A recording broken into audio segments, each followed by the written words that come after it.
Makes us harder, better, faster, stronger. That don't kill me, can only make me stronger. I need you to hurry up now, cause I can't wait much longer.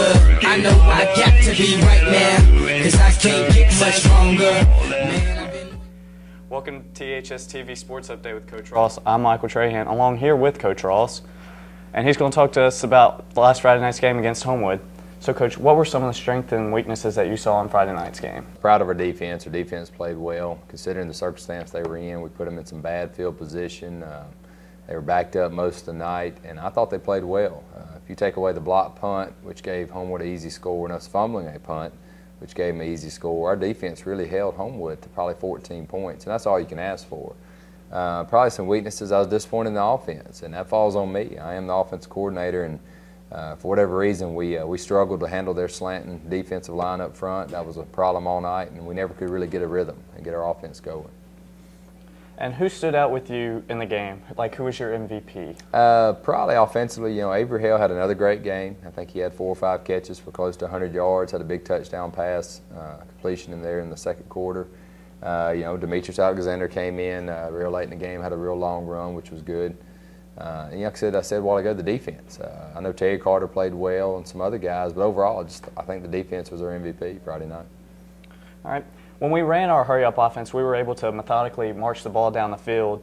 So why did we slow our offense down later in the game? Well, for a hurry-up offense to work, you got to get in the momentum, and we never could get any momentum in the second half. We never could really get series of consecutive plays put together. And that's the only thing about the hurry-up offense. When you can get a couple first downs, you can then get the defense on their heels. Well, we never got in a situation where we could, and then we got behind. We got behind by 10 points, and we kind of had to feel like we had to throw to get ourselves back in it, and that just kind of slows everything down. All right, what play do you think was the game changer for us? Well, I mean, probably the play that got us back in the game was obviously the post touchdown pass from Trey to Avery there in the second quarter. That got us back in the game. The momentum was on our side. And I felt like going in halftime that we had a chance to come back out and win the football game. But then when their offense came back out third quarter and just, like you said, slowly, methodically drove the ball down the field and got a field goal, I kind of took it out of us a little bit. We kind of got behind and we kind of panicked a little bit. All right, Demetrius Alexander made an explosive run late in the game. So what was going on through your head when he brought us within 10 points? Well, I feel, hey, we got a chance here. You know, it was kind of a long shot, but we got ourselves back in the game. We thought if we could get the onside kick, we had some momentum, then maybe we'd go down and score, and you know, who knows. And I was just proud that our kids are still playing hard. They were down, and we didn't give up. They're still trying to play hard, still trying to score points. All right, penalties were an issue. There were many personal fouls and big yardage penalties. What are you going to do to plan on cleaning up the mistakes? Well, like I said, the 2 penalties are going to happen throughout the game. You're going to get a holding call here and there. You're going to get a false start, illegal formation. That's part of it, no matter who you are. The 2 penalties that disappointed me the most were the 2 personal fouls, and that just I'm not going to tolerate that. It's just that is a selfish penalty. With those 2 guys, they didn't play the rest of the game. I think one had to go in for 1 snap, but I yanked them both out. And today at practice, we're all going to do some punishment for those 2 bad mistakes. And to me, that's the best way of handling it. That, hey, you cost the team, you're going to do it in the game, but we're going to cost the team in practice too. So. All right, and time of possession was a big issue with us in the game. So what do you think we can do in future games to make the time of possession even out for the offense and defense? Sure. Well, and part of the reason why the time of possession is bad is that, like I said, we got behind, and we felt like we had to throw to get ourselves back in. Well, when you throw an incomplete pass, that stops the clock. And so obviously the time possession is going to be on Homewood's side. They had the lead in the second half, so they knew if they could run the football, they could control the game and win it. You know, as far as future, we just can't get behind the chains. We can't put ourselves down 10 points. We can't make some of the special team mistakes. You know, we fumbled that early punt and gave Homewood an easy score. Well, anytime you get behind, you feel like you got to do things to get yourself back in the game. We tried those. They did work, but then later in the game they didn't. So, you know, it kind of kills our time of possession. All right, what was your biggest confidence boost in the game this week? Well, you know, we're playing in by far the toughest region in the state. You know, you open up with a very tough team in Stanhope, who was 10-3 last year, who played Prattville this past week, and it was a tight ball game till late in the third quarter. You play Homewood, who's traditionally a good program throughout the state and in this region, and our kids are competitive. We're playing hard. we are proving every week we belong. You know, we played Wetumpka in a Jamboree, who was a 11-2 team last year, and beat them. We're proving we belong in this region. We just got to get some of those close games, and now got to turn to some wins. All right, what were some lessons learned throughout the game? Well, we can't start slow. I mean, for 2 weeks in a row, we've kind of started slow or had a mistake or made a turnover that's cost us.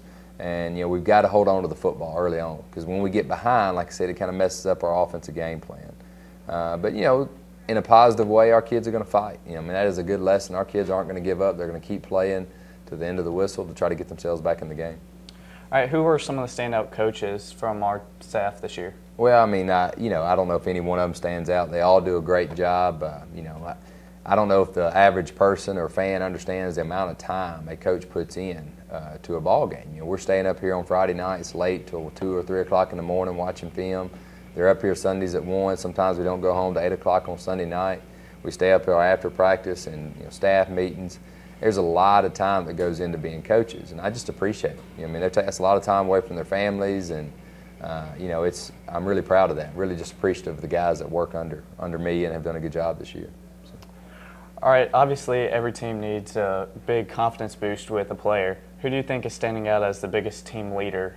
We got a couple. You know, as far as defense, Tyler Gamble each week proves to be our emotional team leader, especially on the defense. He's the guy that keeps the team motivated, keeps the defense focused. Offensively, you know, I know Trey Matheson's trying to be a team leader. He's doing a good job.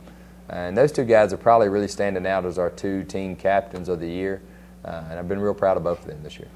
All right, after starting the season out 0-2, which is obviously not how we want to start it, how are we going to turn the season around to hopefully make it to the playoffs? Well, you know, I'm a big routine guy. We're not going to do anything different. Obviously, our game plan will change from week to week, but what we do is not going to change. How we go about practice, when we practice, you know, none of that's really going to change. There is no magic formula out there. I don't believe in that. I think you do what you do every week, and you put a good game plan together and hope that game plan works on Friday night. We're going to take it day by day, week by week. Like I said, there's nothing special that we will do. So. All right, with the first home game being this Friday, do you think that will spark the team's enthusiasm in the game to hopefully win the game and turn it around? Yeah, I think so. I mean, anytime you're playing at home, you got your crowds behind you, you're on your own familiar home turf. To me, that's got to give you an advantage. And, you know, we need a good home game. We played better 2 weeks ago when we played with Wetumpka at home in the Jamboree. So I'm hoping that same energy, that same excitement will be brought this Friday night. All right, Vestavia is a big running team, and they like to pound the ball up and down the field. So will we be able to get them out of their comfort zone and try to pass it? Well, we're trying to force them to pass, and they're a good traditionally running football team. They're like Stanhope in the fact they like to run the football. They are a little bit different from a personnel standpoint. They don't have the 6'4", 280 big fullback kids that Stanhope have, but they can throw the ball a little bit better, and they're going to be well coached. They're going to be a good quality football team. We know it, our kids know it, but they're 0-2 just like us, and they, you know, it's a good opportunity for us to go in and hopefully beat Vestavia Friday night.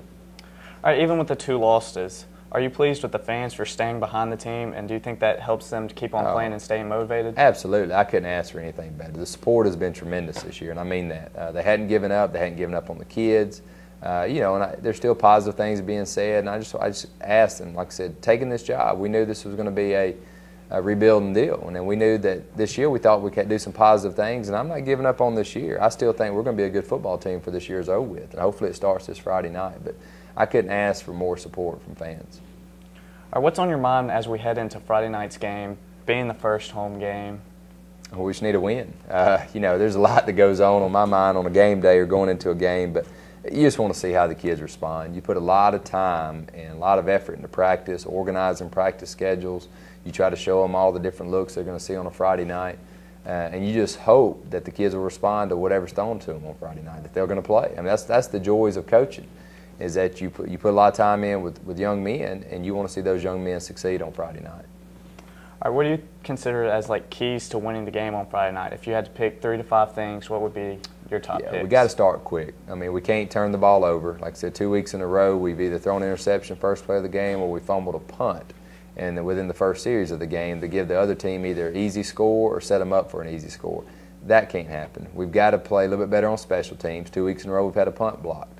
One was a little bit of a bad snap first week, Second week, there was just a kind of a scheme issue. They out-schemed us and got an extra guy and blocked one. We can't have that happen. Like I said, you can't have turnovers. And some of the silly penalties, like the personal fouls late in the game, I was very disappointed in that. You erase those things, we don't beat ourselves, and hey, we got a chance to win. You look at the game Friday night, we don't fumble the punt, and we don't get a punt blocked, then it's a 14-10 game. Okay, and we have a chance to win, or we should win. So, like I said, just thank for the fans for still coming out. Like I said, we're looking forward to this first home game Friday night, and we're going to be prepared. Our boys are going to play hard, and I look forward to seeing our crowd out Friday night for a good home game. All right. Thanks, Coach Ross, for coming out with us today, and tune in on Friday for pregame coverage and to see the Warriors take on the Rebels, and tune in next week for another sports update with Coach Ross. Makes us harder, better, faster, stronger. That don't kill me, can only make us stronger. I need you to hurry up now, cause I can't wait much longer. I know I got to be right now, cause I can't